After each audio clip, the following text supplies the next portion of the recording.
अस्सलाम वालेकुम। मैं हूं सनाउल्लाह नागरा। प्रोग्राम में आप लोगों को खुशामदीद। बानी चेयरमैन पीटीआई इमरान खान के खिलाफ एक और रेफरेंस दायर कर दिया गया है।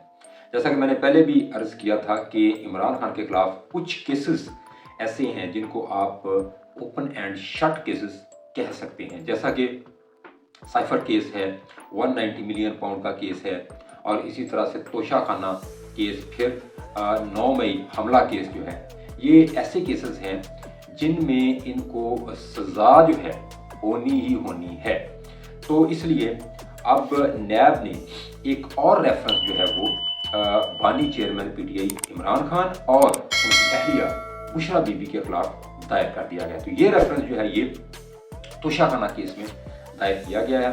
इसके अहम नुकात जो सामने आए हैं उसके मुताबिक ये है कि चेयरमैन पीटीआई जो हैं उन्होंने वज़ारत उज़्मा के दौरान जो उनको तहाइफ मिले वो 108 तहाइफ मिले जो कि उनकी अहलिया और उन्हें मिले, लेकिन उसमें से 14 करोड़ के जो तहाइफ थे वो दोनों ने, मियाँ बीवी ने, यानी बानी चेयरमैन पीटीआई उन्होंने और उनकी अहलिया बुशरा बीबी ने अपने पास रख लिए।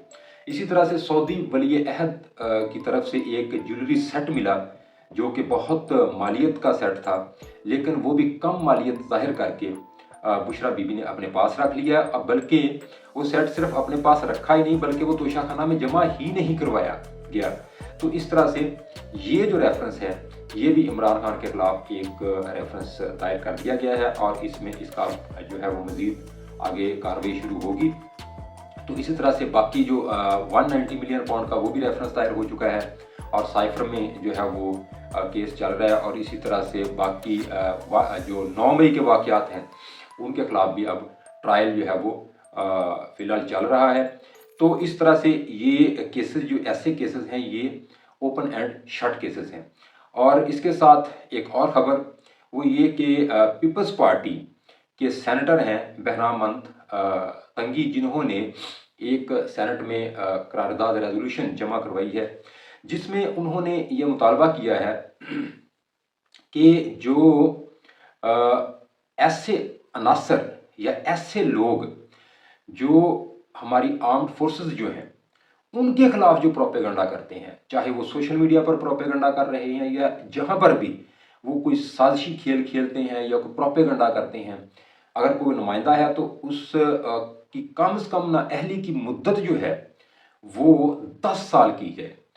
तो इस तरह से सज़ा के अलावा की बात कर रहा हूँ मैं।